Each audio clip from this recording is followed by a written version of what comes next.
Welcome to Roleplaying History, the podcast where we explore the history of role-playing games. I'm Wayne Davis, and I'll be your guide for today's tour. Episode 22, Shadowrun. Now, to this point in the podcast, we've discussed a number of different games. However, one game we haven't expanded on yet is one of my personal favorites, Shadowrun. Shadowrun was created by Robert N. Charette, Paul Hume, Tom Dowd, L. Ross Babcock III, Sam Lewis, Dave Wiley, Mike Mulvihill, and a literal cast of dozens. Shadowrun first hit the game world in 1989, published by FASA. So, what is Shadowrun? Well, in the first edition of the game, Shadowrun takes place in 2050. With the end of the Mesoamerican long count calendar, the sixth world arrived. When that happened, things started getting interesting. How interesting? Well, beings that were once thought to be only mythological, like dragons, started appearing around the world. A large number of humans found themselves goblinized into orcs and trolls. And there were some human children who were born as elves, dwarves, and other more exotic creatures. In North America, indigenous peoples found that their traditional ceremonies allowed them to take command of very powerful spirits, and the ghost dance movement provided rituals that allowed them to take control of most of the western United States and Canada. As a de facto payback for how bad they'd been disrespected over the centuries, they formed a federation of Native American nations and formalized their control over the lands they took. For the record, Seattle remains under U.S. control by a treaty acting as a city-state enclave. It's assumed that campaigns will take place in Seattle, and as a result, the majority of the game materials are set in and around that city. So, we've looked at the magical changes. And by the way, magic in Shadowrun is real, though it's different than in games like Dungeons & Dragons. Another major component of this period are technological and social developments that come straight out of cyberpunk science fiction. Megacorporations, also known as megacorps, control the lives of their employees and command their own armies.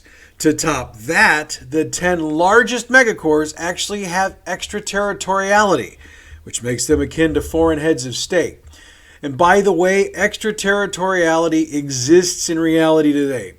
Not necessarily by that term, but if you Google it, you're going to be very surprised to see what foreign heads of state can get away with in this country. Trust me. Technological advances made cyberware and bioware, which are mechanical replacement body parts, and augmented vat-grown body parts implanted in place of natural organs, respectively, commonplace. The computer crash of 2029 led to the creation of the Matrix. Whoa. Which is a worldwide computer network that users interact with via direct neural interface. In other words, you plug your ass directly in. So, this was all created in 1989. And if you go back and you flip through the first edition of the game, there's a lot of stuff that really happened by 2021. Maybe not exactly chapter and verse how they had it, but it's pretty damn close. Anyway, getting back to the overview of the game. When conflicts arise, the megacorps, the governments, organized crime syndicates, and wealthy individuals outside of the other three subcontract their dirty work to specialists, called Shadowrunners, because of the Shadowruns they complete. A Shadowrun is defined as a mission undertaken by deniable assets without identities or those that wish to remain unknown. It's assumed, by the way, that the player characters have earned a reputation for getting the job done, because that's why they're being utilized for whatever job it is during the course of the adventure. And for the record, that's a really brief summation of what's going on in the Shadowrun game world. Trust me, if you pick up a copy and you read through the overview that they've written, it is 20-something pages long, takes up a full chapter, but 20 pages for this show is the whole show. So you get the 10-cent version. Sorry. Shadowrun has been so popular over the years, it's earned 6 more printings. FASA was responsible for the second and third editions of the game in 1992 and 1998, respectively. Around 1999, FASA sold the rights to Shadowrun to Fantasy Productions, who continued publishing the third edition of the game until they licensed the rights to Catalyst Game Labs in 2003. Catalyst published the fourth edition in 2005, the 20th Anniversary Edition, which was not a brand new edition, but a celebration, in 2009, 5th edition in 2013, and 6th edition in 2019. 6th edition also acted as a de facto 30th Anniversary Edition. I do need to point out that the mechanics of the game were tweaked from edition to edition, but 5th and 6th editions tend to be very similar from a mechanics standpoint. One major change to the game for 6th edition was that the year of the game was moved forward to 2080, and history was updated to reflect that change. Shadowrun has been spun off into a number of other products as well. Starting in 2004, Shadowrun Missions has offered fans what are called living campaigns, which allow for persistent character advancement. The campaigns are broken down into seasons, which are made up of to 24 different missions, some of which are convention play exclusives. Shadowrun Missions have moved outside of Seattle as well, taking the action to Denver, Manhattan, and Chicago. But never fear, there are missions that take place in Seattle as well. Shadowrun has also spawned a trading card game, 8 video games, an action figure game, 2 magazines, an art book, and more than 50 novels. It should also be noted that over the years, the various editions of Shadowrun have had over 100 supplement books published for them. So, it's safe to say that Shadowrun is a popular game and will continue to be a popular game for quite some time. But hey, that's not just me talking. Shadowrun has consistently gotten rave reviews. In 1989, Lee Bimacombe Wood said the game was beautifully laid out and with some of the best illustrations I've seen outside of French role games. Lester W. Smith said that Shadowrun is a very visual game system. That is, it encourages imagery and role-playing without bogging down in overly dry rules. In 1996, Arcane Magazine held a reader poll to determine the 50 most popular role-playing games of all time. Shadowrun was number 8. Paul Pettingale commented that Shadowrun's strength lies in the cleverly designed background, which creates a unique setting that actually works and is continually evolving. In 2007, Shadowrun was chosen for inclusion in Hobby Games' The 100 Best. Stephen S. Long commented, Shadowrun's 2nd edition belongs on the list of best hobby games because it so superbly integrates the gaming-specific material with the setting information. In doing so, it satisfies what many gamers see as their twin needs: hard and fast rules that make gameplay fun, and an immersive setting that enhances the gaming experience rather than detracting from it. And, of course, this wouldn't be a podcast I'm associated with if I didn't run down the awards Shadowrun has picked up over the years. The 2nd edition picked up the 1992 Origins Award for Best Role-Playing Rules, and it got one for Best Graphic Representation of a Role-Playing Game, Adventure, or Supplement. 4th edition won the NE Awards for Best Rules and Best Product in 2006. The 20th Anniversary Edition got 3 Silver NEs in 2010, Best Interior Art, Best Production Values, and Best Game. Beyond that, Shadowrun has picked up a ton of other awards from all over the United States and around the world. Now, with those particulars out of the way, let's take a look under the hood and see how Shadowrun purrs, shall we? Okay, so when I was talking about playable races, I mentioned humans, orcs, trolls, elves, and dwarves. But players can also take on races like gnomes, giants, and minotaurs. There's also a point in the history of the Shadowrun world when Halley's Comet returned, and with it, new human variants called changelings appeared, and those are also playable. Oh, I should note that not all the things I'm talking about are available in all editions of the game.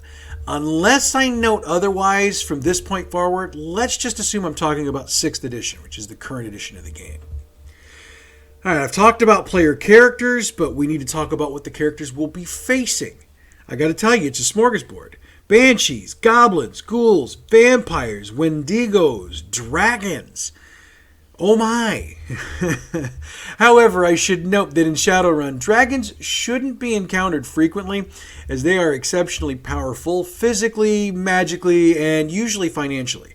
A great many of them are either in positions of power or, more specifically, the power behind the throne in several nations around the world.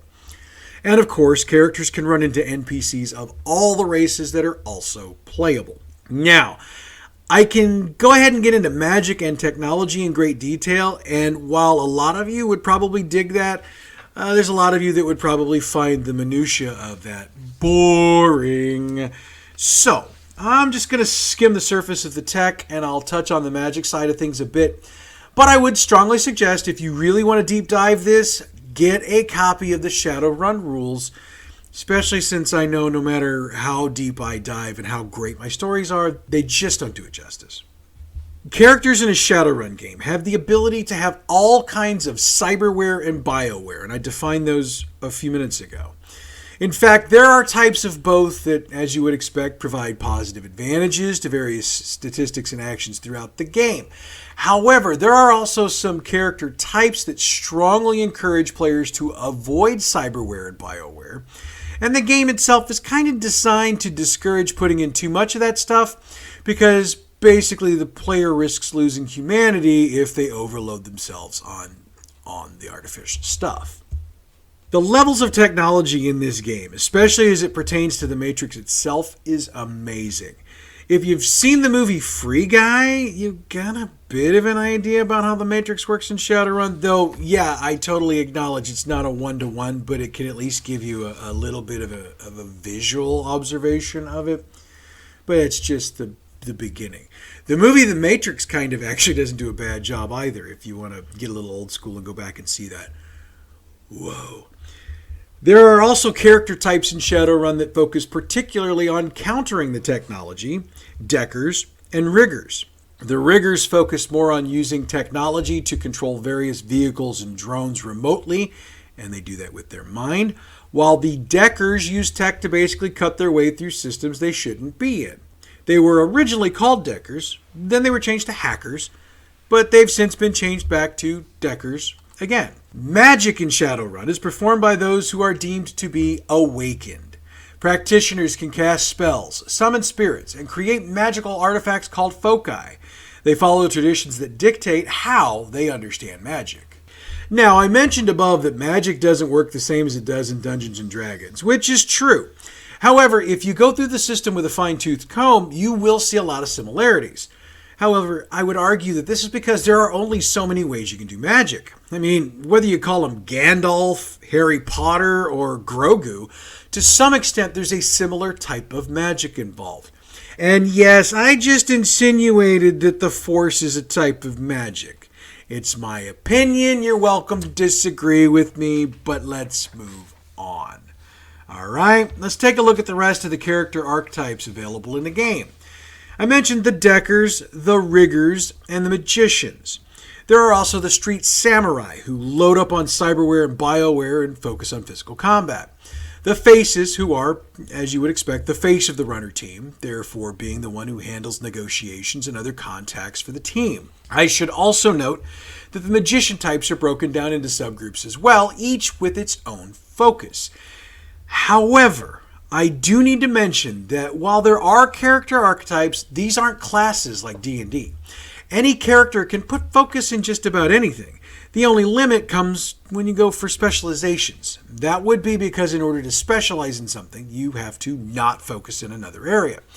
So a lot of thought really has to be put into long-term plan for your character at creation. Insofar as the game itself, it's a D6 system, which means it utilizes 6-sided dice. We should also note that Shadowrun is skill-based rather than class-based. So what that means is that players choose the skills their characters know rather than have a certain amount of skills given to them based on the class they choose, which is how it works in D&D 5th edition. So how do you get these skills? Shadowrun utilizes a point-based character creation system. What this means is that the players have a certain number of points to use at creation, and dots in each skill are worth a certain number of points. And no, it isn't 1 point for 1 dot. The system's a little bit more complex than that. Players also have the opportunities to choose contacts for their characters, which can be quite advantageous during a session, as well as choosing lifestyles and resources. All right, so you've looked over the rules, you've created the character. Now, how do you play? So, much like I've discussed in games like Vampire, you'll have a dice pool for a task that you'll need to roll to complete the task.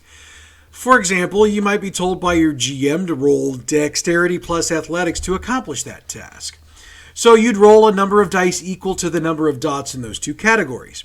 At the same time, the GM will give you a threshold, or a number of successes that you'll need to accomplish the task. When you roll your dice, anything that's a 5 or better is a success. So as long as you have enough to make the threshold, you've succeeded. If you have more than the threshold, you get an extraordinary performance, and there are rules that cover that. However, if you have more than half the dice rolled turn up as ones, that is a glitch, and that is always a bad thing. All right, so let me take the theory and put it into practice for you here. Using my above example, let's say I've got 3 dots in dexterity, 2 dots in athletics. That means I'm rolling 5 dice. The GM tells me the threshold for my check is 2, so that means I need 2 successes. So, my roll turns up a 5 and a 6 with 2 2s and a 3. That's a success since my 2 top dice met the threshold. So the GM would tell me what happened, and we would move on from there. That's simple. Lather, rinse, repeat. One more thing I need to mention about the game is its use of essence, karma, and edge. Essence is, as you would expect, a measuring of a living being's life force. Cyberware, bioware, and other things in the game can damage your essence, which is why characters shouldn't go all cyber. Now, there are some things that allow characters to survive with an essence below 0, but again, this is not encouraged. Karma and edge are essentially the same thing. It was all karma up to 4th edition. Then edge was brought into the equation. Karma points are awarded to players by the GM for play as the game progresses, and karma is what allows players to improve their characters. Also, karma can be utilized to purchase extra dice for rolls. Now, in 4th edition, edge was added as an attribute to be selected for a character, and it acts kind of like the karma pool once did, insofar as getting extra dice and those kinds of things. Look, I get that might be confusing. Just understand this. You need karma if you want to improve your character, so being a good player in your game is exceptionally important. So, in a nutshell, that's Shadowrun. As I mentioned up front, 6th edition Shadowrun is available now wherever you buy your gaming stuff, including your friendly local neighborhood game shop. So if you're interested, drop in and pick it up. And with that, we've come to the end of today's tour. However, we're not quite done with the show yet. There's been something that's come out over the past week or so, and I would normally just cut a YouTube video to discuss it, but with time for recording at a premium for me these days, I decided I was going to cover this on today's podcast. So you may be aware of the report of the leak of information about some Twitch performers. For those of you who aren't, about a week or so ago, reports started coming out all over the internet that somebody got a hold of information about a number of the Twitch content providers. This information also included how much money they've made from their Twitch programming. Now, you might be saying, so what? What's that got to do with role-playing games? That is a good question and a valid question.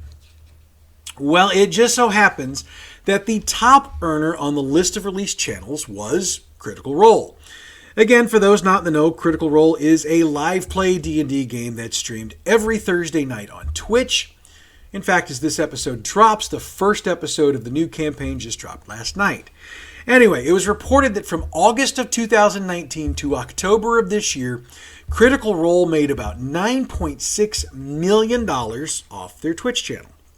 Again, many of you might be saying, so what? And I would agree. But you know the internet and social media. There are those who have absolutely lost their shit over this revelation, and they've been hating all over Critical Role since the leak was reported. So what the hell are they so upset about? Well, look, here's my 2 cents on this, and I'll note there are a lot of folks out there on the web that have similar opinions. I think there's a certain portion of folks out there who had it in their minds that Critical Role was supposed to be some sort of free gift to those who chose to watch the show.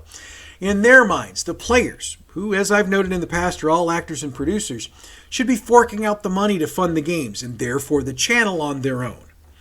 So, to find out they've been making money off it all this time just pissed them off. Okay, so let me take a minute to break this down. First off, where Critical Role is concerned, I've found that there's no middle ground. You either love it or you can't stand it. In fairness, I'm a fan, but I'll admit there are some episodes that I turn off like 20 minutes into them because it just bores the shit out of me. But look, when campaigns go 100 plus episodes, there's going to be some clunkers in the bunch. That I don't give a damn how creative you are. Everybody pitches a shutout every now and again, okay? Or more to the point, I guess, to get my baseball term better, has a shutout pitched against them. Second, to expect any group to fund their production without any expectation of payment or profit is pure horseshit. Just because the players work in creative areas does not mean they should be funding the production costs out of their own pockets. Putting together the types of productions that Critical Role puts together for their games is not cheap, and that money has got to come from somewhere. And I would note, Critical Role has had sponsorships from nearly the beginning of the show, so they've had money coming in all along. Plus, quite frankly, show me somebody on Twitch who isn't trying to make money. Seriously. I don't know of very many. So to that point, you need to understand how Twitch works. I don't have enough time to really do a deep dive explanation, but just know that, okay, you can get yourself a little, I believe it's a membership, and that is like $4.99 a month, and that'll give you access to a channel, I think, or that's a sponsorship or whatever. But anyway, Twitch subscribers pay money, and that helps to generate cash for the streamers. Also, viewers can just choose to give money to streamers, regardless of subscriptions. Fourth on my list, at least I think it's fourth. Shit, I don't know. I've been ranting long enough, I lost track. It should be noted that Critical Role established the Critical Role Foundation a couple of years ago. Part of that is Critical Role donating money to and supporting charities and causes that they believe in. To that extent, some of the money they're bringing in is going back out to help the causes they believe in. And finally, I would note that for the new season of Critical Role, they went all out on constructing a new set and working out new technology to use for the show. And I can assure you that had to cost a pretty penny. So that means, again, that a good chunk of the money that they brought in is going back into the show. Oh, and you can see a behind-the-scenes video of the new set on Critical Role's YouTube channel if you're curious. And finally, okay, so did they maybe get a little bit of money for themselves? Did the individual voice actors pocket a little bit of cash? Maybe they did. Good for them. These are working actors, okay? The fact that they're doing Critical Role and they're making a couple bucks off of it means quite likely they didn't have to take some shitty job that they might not have really wanted to take because they needed to make the money. Doing something that they love, that people genuinely love, like Critical Role, and being able to make money off of it, you get the point. All right, so what does all this mean, and what should we make of this controversy? And I'm putting quotes around that because it's not really a controversy. Because really, I think it's a whole lot about nothing. I'm all for making the money if you can make it. And I don't know any of the Critical Role folks personally. I really don't. What I've read and heard over time, though, they seem to be pretty genuine people. Plus, the fact that they're pouring money into charity and they're putting it back into their show tells me they're trying to put the best product out that they can and be the best that they can be for the critters, which is their fans. Why then are there so many haters out there?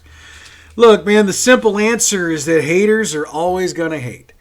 But I do think there's a little bit more to it than that. I think there's a certain group that believes in their own minds they could do what Critical Role does. If only. So they live vicariously through everything Critical Role does, and they see a lot of themselves in the cast. And when they found out just how much that show made, for some reason the illusion got shattered. But here's the thing. You can do a live stream game if you want to. You can. Will it cost a bit to get it up and running? Probably. Are you going to need some tech shit to make it happen? Most definitely. Will it be as successful as Critical Role? Probably not. But think of it this way. If you could make 1/100th of what Critical Role made during that period of time, you'd sign up for that shit in a heartbeat. I mean, 90 grand in just a little bit over the year? Psh, yeah, I'd be able to do just this podcast. I wouldn't have to work a regular job. That would be awesome. So, to borrow a quote from one of my favorite movies of all time, Stripes, lighten up, Francis. And now we've come to the end of the show. Next week, we're going to look into 2 more games. We're going to get sci-fi with Star Wars and Star Trek. Now, last week, I stepped out on a limb and said you guys were going to be picking the topic for the November 26th show. At that time, I also said it might be the worst decision I've ever made. Well, based on the responses I've gotten so far, that would be correct. I am super embarrassed to admit this, but nobody's dropped us a suggestion for a topic yet. Damn. Yeah, anyway, you've got until November 17th to get them in, but I've decided for now I'm not going to provide updates unless we've got stuff to talk about on this because, well, shit, I rolled a 1 on that one. Anyway, you can hit us up on all our usual sources if you've got ideas. And I do want to give a big thanks to all of you for listening to the show every week, and I do want to apologize for last week's show was being late. I'm still trying to get my shit together with the new job, and things get wonky every now and again. I am endeavoring to be smarter about all of this and a little better organized moving forward. Okay, so if you want to follow us, you can do that. You know where. Facebook, Roleplaying History Podcast. Twitter, hit us up on @RoleplayingP. YouTube, Roleplaying History Podcast is the channel. You know what to do when you get there. Or if you like to send email, hit us up, roleplayinghistorypodcast@gmail.com. Special shout out to @ForTheLoot Gaming on Twitch, who sure as hell isn't making that Critical Role money. But if you'd like to watch along while cool video games get played, go give that shit a peep. Alrighty then, next week we become one with the Force and live long and prosper as we look into the games based on Star Wars and Star Trek. But that's next week. Until then, I'm Wayne Davis and your Role-Playing History.